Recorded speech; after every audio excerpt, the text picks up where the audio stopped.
Teammates, we are back once again. If this is your first time listening to the Move Swiftly podcast, welcome to the number one show on innovative teamwork. Excellent to have you. Pleasure to have you. Looking forward to having you back for more. To my regular listeners, you already know how we get down over here. We've been doing this now. Crazy to think about. 5 years, 2020, boy. We have been on a journey together. And today, again, as usual, per usual, when you hit the play button on this show, the challenge, the obstacles, whatever you feel like is getting in your way. We're here to indirectly tell you are not going through it alone. Today, I have Freddie Rappina, who is, man, from baseball to having a background as a police officer to building his own wealth management. It's like a wealth investment company. There's a lot of ground to cover and a lot of lessons to take away today. And just make sure, I'll just leave it like this. Make sure you're somewhere where you can take a lot of notes, all right? Because this is going to be a big one. So, Freddie, welcome to the show. Thanks for having me. I appreciate it. Yes, and like I said, like I was telling you before we started recording, I was really tuned into a lot of the work that you do now, and the concept of that you've built in regards to playing chess as opposed to playing checkers with your finances, and really learning, and because a lot of people hear debt is a bad thing, right? So what really struck me is the fact that you never really went to school for financials, or you didn't go to college for it. It's something that you actually picked up the information as you went. And me being a sports guy, me being someone that has really leaned into sports when it comes to how I learn business, I want you to kind of dive into your baseball background a little bit, and how you grew up, some of the lessons that it taught you, and then we'll kind of go from there. Yeah, I mean, growing up in Long Island, No baseball kidding. was. Yeah, I went to Stony Brook. Oh yeah, Yeah, I yeah. went I to went to St. Anthony's High School, Yeah. Oh yeah, and yeah. Is it the Friars or something like yeah, that? the Friars. Yeah, There we go. I had a teammate. Shout out to Anthony if you're listening. I had a teammate that went there. yeah. It's a great school, and baseball was everything. I mean, that's basically all I did.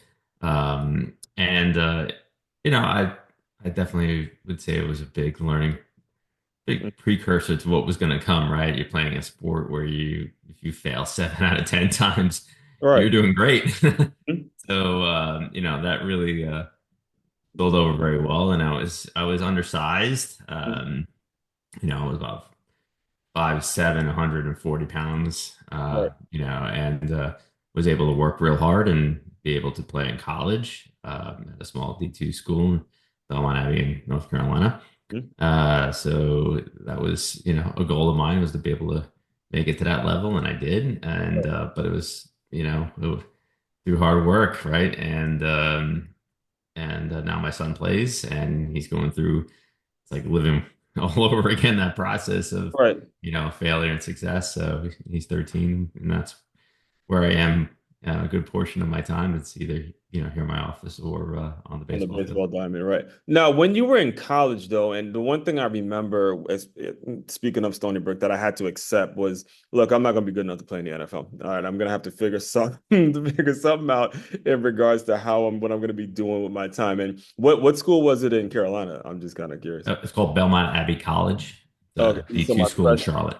my freshman year, I went to Carson Newman in Tennessee, and Okay, yeah, we all right, played some schools in Carolina, right there, yes. like that Virginia Carolina border or whatever. But Mhm. anyway, I had realized, hey, a lot of probably like you and my teammates, we realized, hey, man, we know what NFL looks like, we know what Major League looks like, we're just not it. So when it came to that transition, and when it came for time for you to kind of hang up the cleats and say, hey, look, playing is time to move on. What was it about being a police officer? What was it about that lifestyle that drew you in? And kind of walk us through that transition on, how that decision came about for you. Yeah. Well, I originally planned on using the police department as a stepping stone for either joining the FBI or going to law school in DC. But as it turned out, I mean, it was a good fit, so I decided to stay. Mhm. And just again, that whole the, being able to embrace the suck a little bit Mhm. of the things you don't like about the job, and just plowing through it and getting things done. I think Now, that this really was helped all out. in, just for some context, this was all in Long Island, or did you? No, Fairfax County, Oh, which okay, yeah. is Well, I grew up in Silver Spring, Maryland, so okay, yes. So I we worked got a in lot. See, this is the thing, the beauty yeah, got a lot in of common here. podcasts. I had absolutely, I didn't know about all this. This is all raw, folks. I had no idea it was that. I Yeah, knew you were yeah, in Florida, but I didn't realize we came from the same area. yes. So I mean, working here was great. I mean, like I didn't mind it. I mean, I didn't, I didn't love being a police officer. I'm not, Right. I can't put myself in that category, but I did certainly didn't mind it, and I didn't, enjoyed a lot of parts of the job and the Hmm. work. But there was definitely by I don't know, maybe my 10th, 11th year, I'm like, I really am. I want to build something, right? And I want to, and when I was early in my career, I got around some wealthy people Right. Yeah, and that learned. actually beat me right to it. I was just gonna kind of ask you about the mentors and stuff like that, and how kind of valuable that is for a person's journey. Yeah, and I met people who not only said it was possible, but almost like gave me the license I needed for myself that it was like okay to become wealthy. Like that's, Right. you don't, it shouldn't be like ashamed of wanting that. Right. And once that stigma was off, I like, yeah, just started learning everything I could. And by my, then I reading books at the time. Mhm. And then I just went to the University of Virginia to get all my certifications done, all the education for the certifications, did all that, and started a small firm. And I was helping my fellow police officers and firefighters retire and go Mhm. through that, and it got pretty big pretty quick. And I had two careers for about 6 years. My police station was right next to my financial office, and I was running back and forth across the street for several years there. So, Mhm. just as I tell people, you want to be successful at something, you got to be willing to do the things you don't want to do in order to get where you want to be. Right. And just you have to figure it out and keep moving.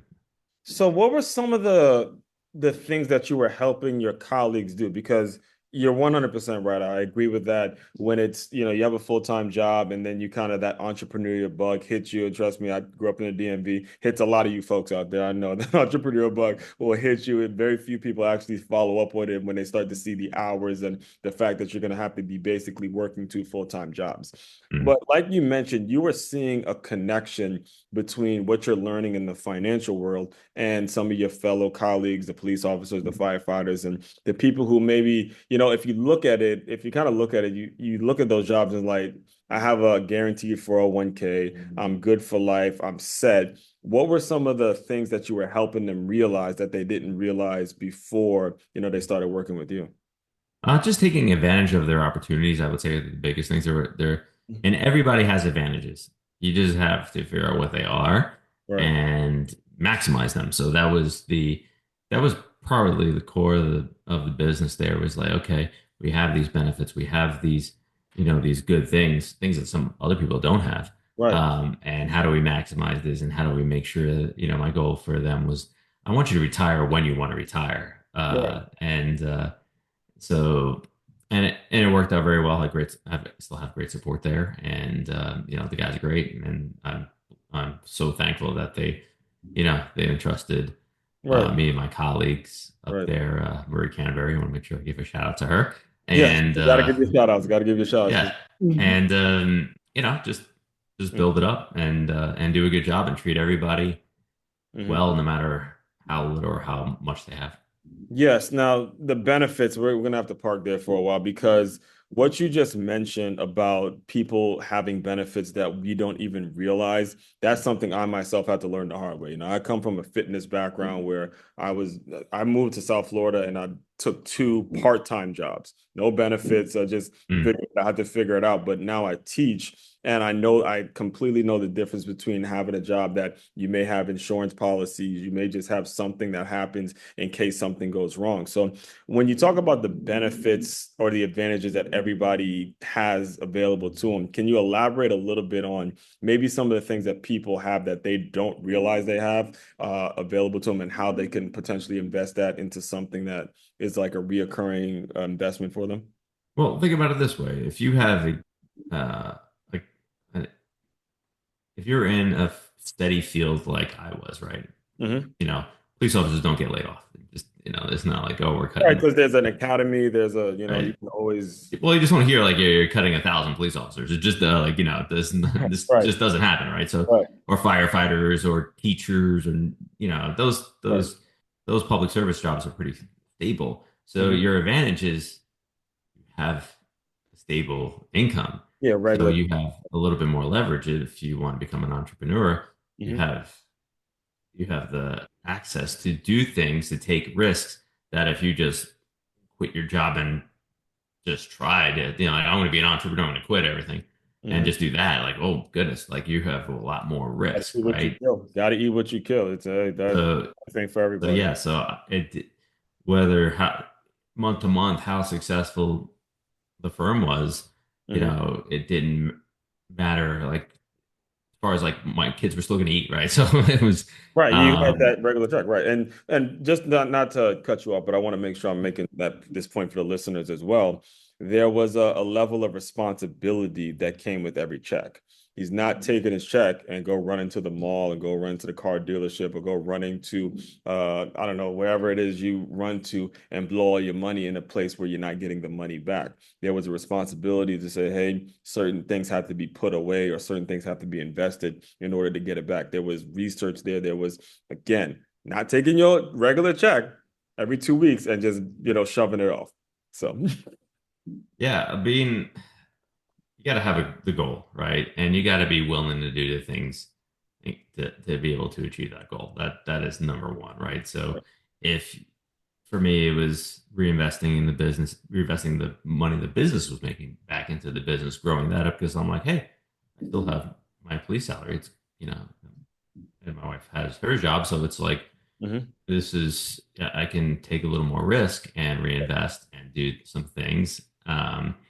That other people can't do. So that again, that's an advantage, right? Right, So yeah, taking doing that stuff was really helpful in my opinion. right. And you know, it's getting the mindset, but I also understood the difference between checkers and chess, which Yeah. was the once you once you start learning chess and you embrace that as the format for your finances, the only thing I can really describe it or compare it to is like taking the red pill in the Matrix. Like, Oh man, well we are recording this on the election in the election season. It's officially over. Well, it's the President Trump has officially been elected, and that word red pill has been has been pretty heavy, has been very frequently used over the past couple of days. So oh, yeah, as I've heard it in that context. I'm yeah, talking about it's like the movie itself, like, yeah, that's what I'm saying. Well, you that's why get I the brought it up because knowledge I wasn't of you're sure. in I the wasn't Matrix. sure if you have heard that analogy, the red pill. Like this, a lot of people don't got red pilled with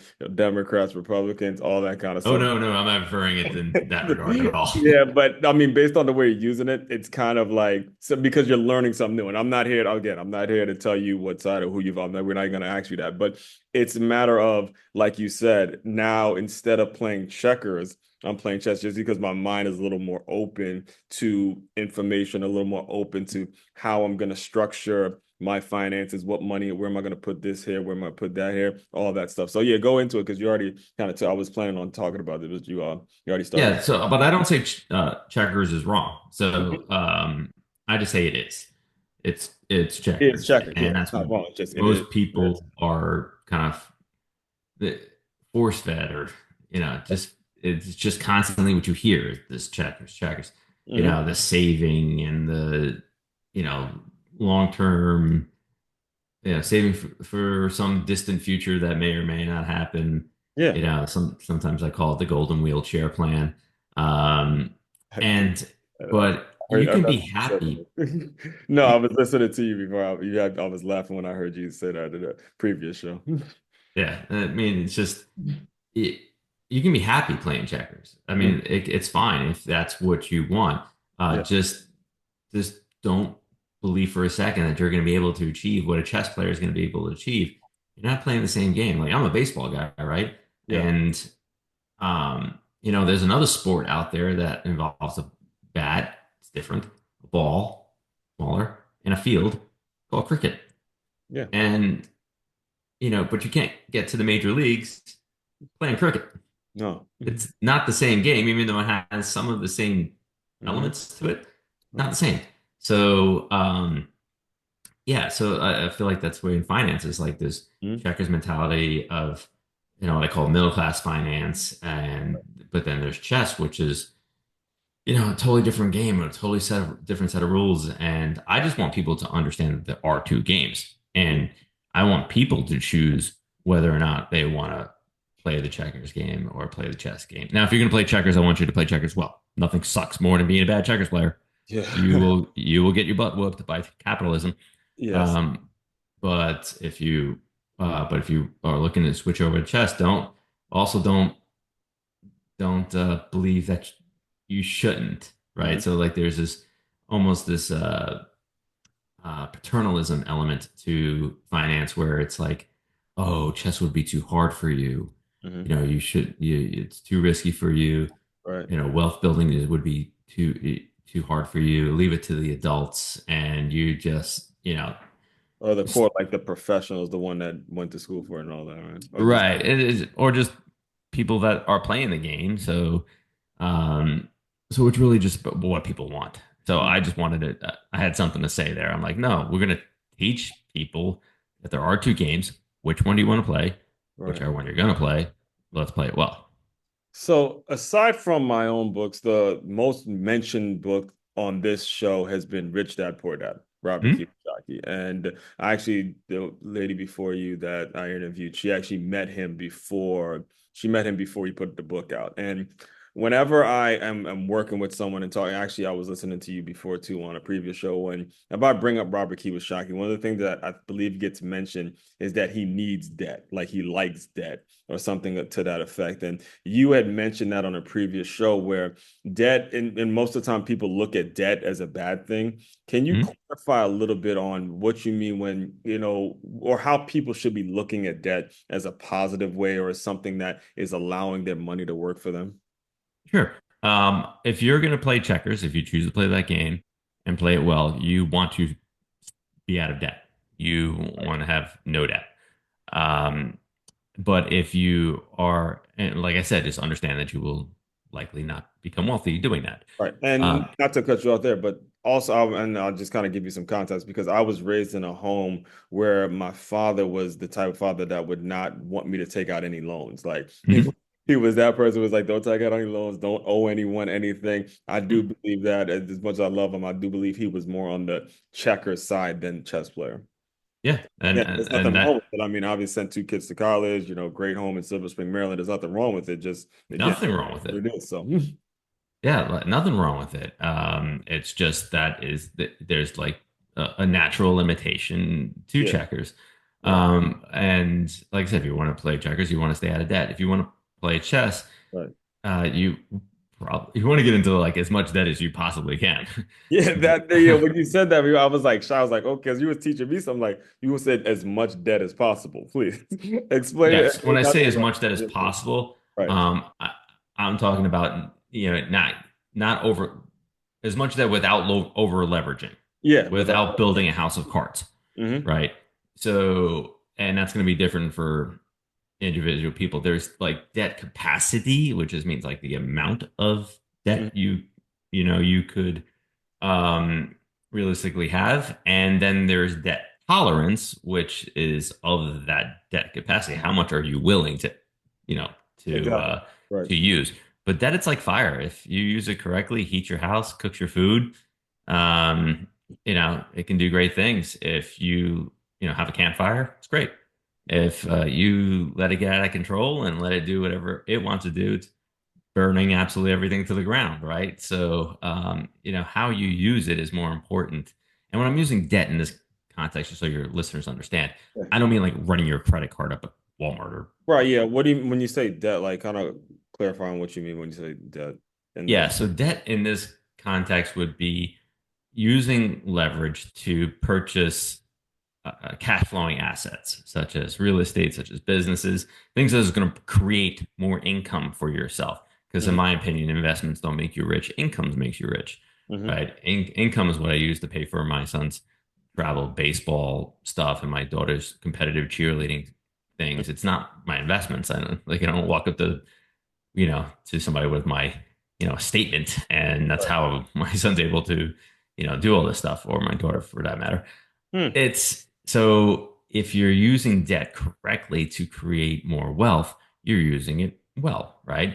Hmm. If you're using it to buy stuff that is not going to create income for you, Hmm. and the income that's going to pay back that debt is only your income that you're earning, and you're leveraging your future income, that can cause a lot of problems, right? Hmm. So, I'll ask you a question. Yeah. Let's pretend there's another guy on the show. His name is Steve. Um, how much money would you borrow from me if Steve was going to pay it back? Oh man, yeah. I would a couple, at least a couple thousand. You would only borrow a couple thousand. Steve's paying all of it back. Everything back. Yeah, He's paying that's not everything back. yeah, a couple million. Let me change that. A couple million. You you would the best answer would be as much as I possibly Yeah, could. yeah, yeah. That's what I'm saying. Right? Like whatever it is. Yeah. Yeah. So because Steve is paying all of it back, right? So and that's how I want people to look at using debt. Like we got to make sure there's a Steve involved, right? I mean, Man, that's yeah. that's that's going to pay it back, and that Steve would be um the piece of real estate, the Yeah, business that right, you're purchasing or whatever is going to create that cash flow right. to repay the lender. Mhm. So that's that's you're able to magnify your wealth a lot quicker that way. So How do it's you just a different work? way of looking at it. Yeah, that's what I'm saying. How do you work people through the challenge that they don't feel like they know a Steve though? Like, let's say Steve was a rental property and it may be Mhm. affordable for somebody, but they may not feel like, hey, I know all the ins and outs of running a rental property. Maybe I have to, I don't know if I could hire the right property manager. I don't know what questions to ask. I don't know necessarily. I'm so focused on my lane and what I know. And this is something that I think a lot of former athletes, we fall victim of this because we've been so focused on one thing for so long is their confidence to where how do we find that Steve and have enough confidence to know that that money is going to come back in some kind of way. Right. So hiring people, you gotta be okay with hiring property managers. If you're going to invest in real estate, you got to hire people. If you're going to have a business, you have to hire people, competent people that are going to help you out. You got to build a team, wealth advisor, tax professional, having good lenders, Mhm. people that are going to help you on that in that process. Because there's nobody knows everything. Right. um, I think everybody can learn something, Yeah. but it's not, in my opinion, it's not worth learning something just well enough to be dangerous and not enough to be good. I mean, I could probably learn how to change the brakes on my car, but Yeah. I don't. I stay away That's from that too. a little bit too. That's too much of a risk for me to save, like $100 or whatever. I'm bringing it to somebody who does brakes all day long, right? So, One of the um, reasons I'm a Toyota lifer, by the way. So I got it certified, and anything goes wrong, I got the credit card Toyota. Y'all take care of that because yeah, I'm looking at that car. that's a similar mentality where Right. you need to like be okay with not knowing everything and hiring having the right people help you. Okay. All right, cool, man. And so, like, all right, when it comes to, and I have to ask you this because I, as a football guy, I'm always a little envious whenever I meet baseball people because you guys have a solid feeder system. When you're talking about, sports and merging, because you've already mentioned kind of the business and the sports and how this works. Do you work with or have any examples of where you're seeing like baseball merge with business and how you kind of advise people that want to build a sports program and build professional leagues and things like that? Sure, yeah. Well, I mean, we have professional athletes And as then clients, especially in and Tampa, well, Florida in general, there's a lot of minor league teams out here that I always because I'm in West Palm Beach, so I mm, right there with the Nationals minor league team and the Astros and all that. So yeah, it's people live here, right? This is right. where a lot of athletes live or retire to, or And it's really, in my opinion, is really understanding that you need to learn and you not need to not go broke if you're a professional athlete. That should be like the main goal. I tell the people I work with, Really that it's simple, not right? working with me is not going to like turn you into a billionaire tomorrow. It's your goal is to build and to recreate that income that you were making in the league, in other facets, and how to build your wealth because it feels like no matter how much you make, you can dwindle it pretty Yeah. quickly after the gladiator days are over. Yeah, and you can even during when you're just not knowing, or like you said, you don't have the right team around you. You're what, 19, 20-year-old kid. You've been handed millions and millions of dollars. It is so easy to literally lose it just like that without really knowing where to put some of the money. And you go and you buy this. And now, geez, with NIL and the way it's in the college process and the whole thing, I mean, the people like you, Freddie, are so much becoming more of a need by the day, given everything that's going on in our NCAA system at the point right now. And I definitely want people, we talk about athletes or what, I want them to have cool stuff. Like I want them to enjoy their life, and not save every penny. Like, and that goes for just anybody really. But it's how do you go about making sure that you're getting water from a well that's not going to dry up, right? Right. So after you have these big contracts, Mhm. you start buying real estate, start buying businesses, Mhm. and you use the income from those things, like Yeah. especially the real estate, to purchase the things that you want to, the things that are going to have you enjoy life, whatever your thing is. Yeah. If cars are your thing, all right, let's go do that. But we're going to go buy the asset first before we go buy a liability, and we're going to have the asset pay for the liability. This way, Exactly. it's that constant income stream is still going to happen Mhm. after the game checks stop.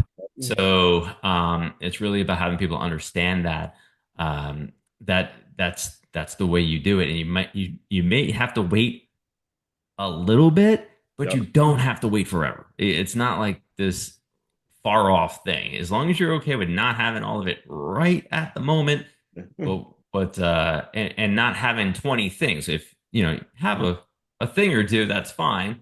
Yeah. Everybody likes to spend money on something, but just don't have 20 things because that's gonna it's gonna deplete resources very very quickly.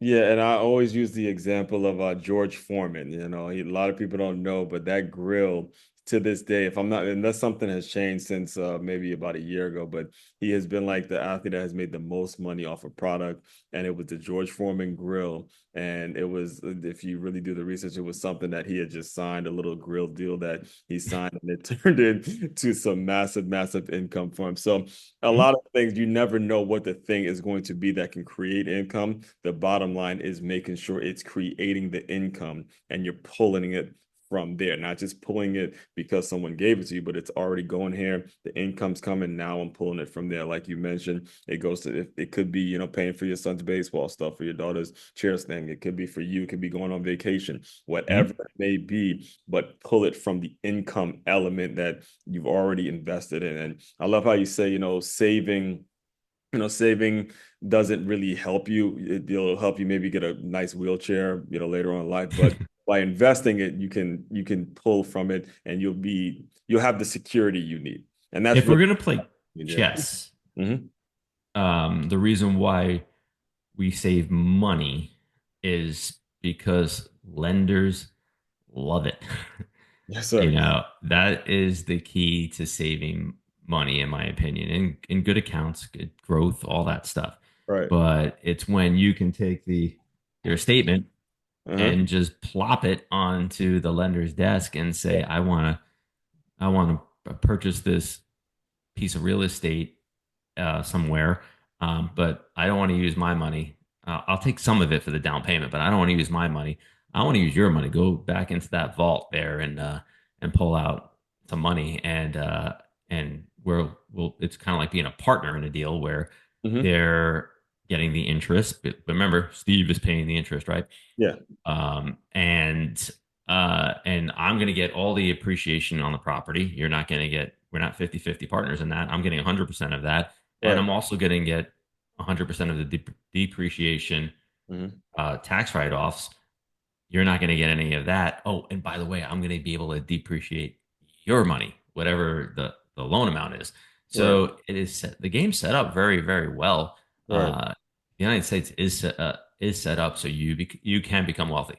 Yeah. You just have to have the right mindset and understand how the rules of the game, including taxes. Taxes is huge. Um, you don't have to be like a CPA to understand it. You just need to have some working knowledge to understand it and have a team that does. Hmm. So, but the tax code's like a guidebook on how to become wealthy in the United States. Hmm. I mean, man, you're speaking my language, man. Let me tell you, I got to Florida 7 years ago. I was at a 400 credit score, and I just checked it but this morning. I'm above 700 at this point. And Nice. when you're talking lenders, when you're talking actually, getting loans, and like you had mentioned, appreciating, buying stuff that is going to appreciate. All of that is so on point because the lenders love that. They love to see the people that are responsible, and 1000% right. They look at this stuff. They look at the people who have shown a history of paying their bills on time or being just fiscally responsible and have that mindset. And when you get connected with them, again, it's set up for you to be successful. So, I do want to be very respectful of your time. Can you just tell people a little bit about, what's next? What do you see coming down the pipeline? Where's the future hold for your business? Well, It's I am hopeful that, you Opta, know, Opta Financial.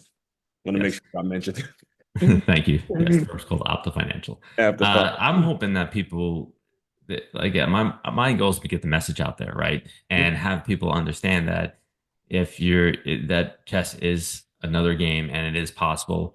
That's why I wrote the book, Playing the Wealth Game. It's Mhm.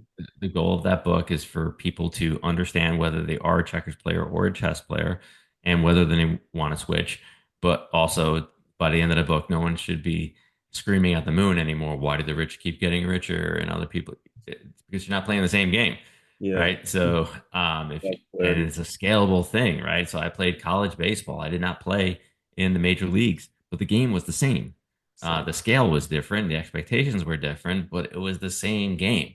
Right. Unfortunately, in finance, we have two different games going on right now, and we want to work with chess players, right? We want to work with people who have saved this, but they don't know what to do next, right? They're a little bit like, all right, I did everything they told me the proverbial they told me to do, save a bunch of money. But I don't, and I'm making good money, but I'm not feeling it. I'm like, why Yeah. am I not able to do all the things that I wanted to do, right? Where it's because the income's not there, right? You haven't developed great income strategies yet. Right. So helping people by us managing the assets and then helping them purchase the cash flowing assets Mhm. to create that income, that's going to open up so many doors for them. And again, that's the red pill, the matrix red pill that There you we go, baby. Yeah, that's I love that it, you man. can't I go think over. it's incredibly valuable. And one thing that I just have to say too is you're never too young to learn this stuff, guys. It is not going to be something that gets taught in the school system. You as an owner, as a business owner, or as a parent that's listening, it's your job to really give this information to your kids so they know it's never too early to understand the processes and the principles and just the overall landscape of how this money works, and at some point make money work for them. So, Yeah. Look at it for this way. There's like 300,000 financial professionals in the United States as some form of licensing. mhm. So if we had 300,000 people really helping people build wealth correctly, wouldn't the wealth gap shrink? I know where you're going with that. Yeah. Like it's expanding. It's getting like so few people are Right. just kind of running away with all of it. Right. And so if you need more evidence, I mean, like again, I'm you know going back to my police officer, life. It's like evidence-based mindset. Look around. Like, Yeah. is this might be what they're saying, but is that what they're doing? Exactly. 1000. Man, make sure y'all go back and listen to that part because you're 1000, like, yo, if it was so many people were actually helping people, then again, you're gonna see a rise. But the wealth gap, it's separated, it's different, and you see it, you feel it. Like people feel it in their pockets, you feel it in their conversation, and just in terms of overall mindset, whenever you have these conversations with folks. So what is the best way for people to get in touch with you? The best way is to go to the website optifinancial.com, and the first page you'll say schedule a consultation in the top right hand corner. I think it's in the middle of the page now. That's the easiest way. Just book a complimentary consultation with us. And Calendly runs my life now, so it's my boss. Likewise. It's so um, Likewise.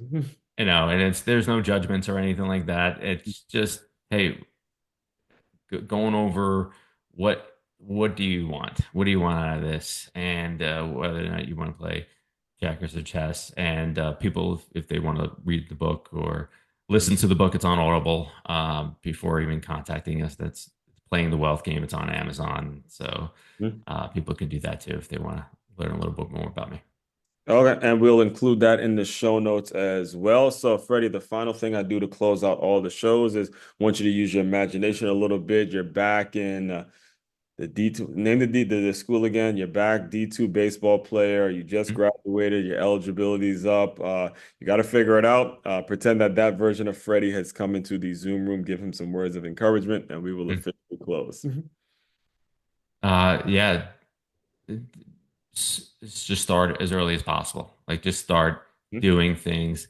If you're gonna screw something up, just screw it up early. It's a lot easier when you make a small mistake on a small thing, so you don't make that same mistake on a much larger thing. Like, so just and believe that you are worthy of becoming wealthy. That is it is okay. It's just going to amplify who you are. So if you love charity now, you're gonna be a much more beneficial to charities in the future by being wealthy. If you are a complete jerk, then you're just gonna be a bigger jerk. Sure. So that's how wealth just amplifies who you are. It doesn't change you.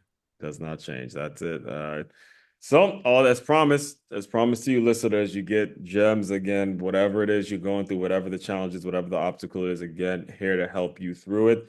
Everyone out there, fellow teammates, continue to move swiftly. We will talk more soon.